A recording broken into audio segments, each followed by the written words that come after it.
A semana passada, em termos de notícias, em termos de imagem, foi muito ruim para a polícia no Brasil.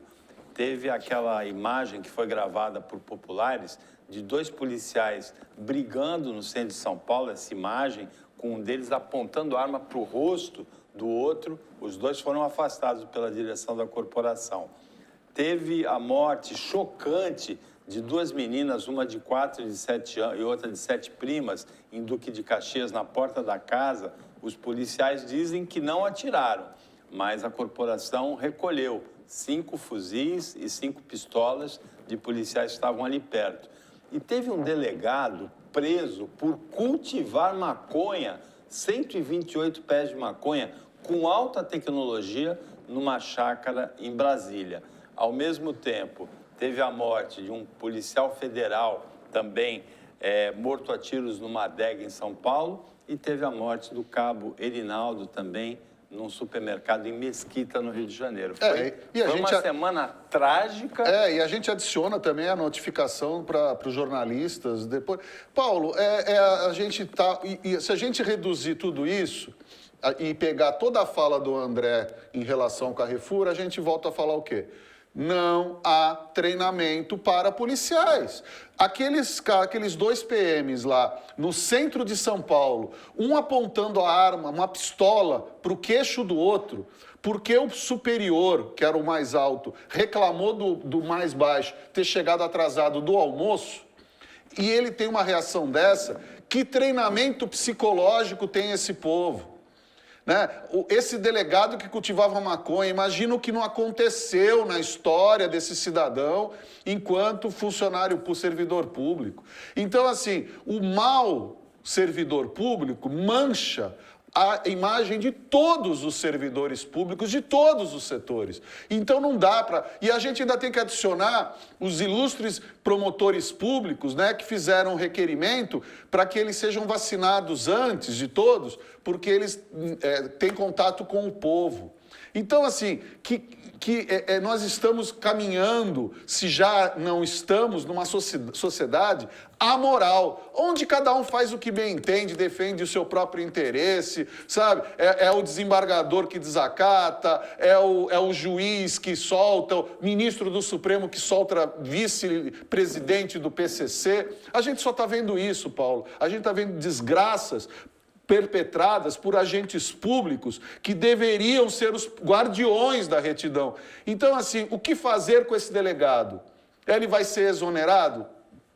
Sentença, o que acontece com ele? É aposentado. Então não dá, sabe? A gente precisa, e eu volto ao mesmo mantra, leis mais rígidas, com penas fortes, para que o crime não valha a pena. Hoje o crime está valendo a pena. André, é bom a gente lembrar que esse caso do delegado que plantava maconha, esse exemplo da briga do policial em São Paulo, ou o suposto envolvimento de policiais na morte das meninas, precisam ser investigados porque são crimes cometidos por uma minoria de policiais. Essa minoria não deve, como aconteceu na semana passada, a junção de todos esses casos, contaminar a imagem das corporações, das polícias, que prestam serviços importantes e que a gente destaca aqui na própria morte desses 2 policiais, muitos deles heróis, não é, André? Olha, Paulo, assim, eu acho que são fatos isolados acontecidos no mesmo tempo que somam uma imagem ruim da polícia. A questão dos 2 policiais militares em São Paulo, ali no centro de São Paulo, aquilo ali é puro estresse. Aquele policial estava completamente descontrolado, jamais poderia ter feito aquela ação, e ainda mais em público, do jeito que tinham pessoas em volta. Se você escutar os vídeos, você vê que as pessoas ainda incentivando a ele, mata o outro, mata o outro. Quer dizer, aquilo ali é um completo descontrole psicológico daquele policial. Ele realmente tem que ser afastado, ele tem que ter um acompanhamento psiquiátrico, porque ele não está nas suas faculdades mentais. O caso do Rio de Janeiro, da Polícia Militar, ele já não é a primeira vez que a Polícia Militar sobe o morro disparando tiros para amedrontar quem está pela frente, né? E tirou a vida de 2 crianças, 2 primas, que inclusive uma delas faria aniversário agora, essa semana, completando 7 anos.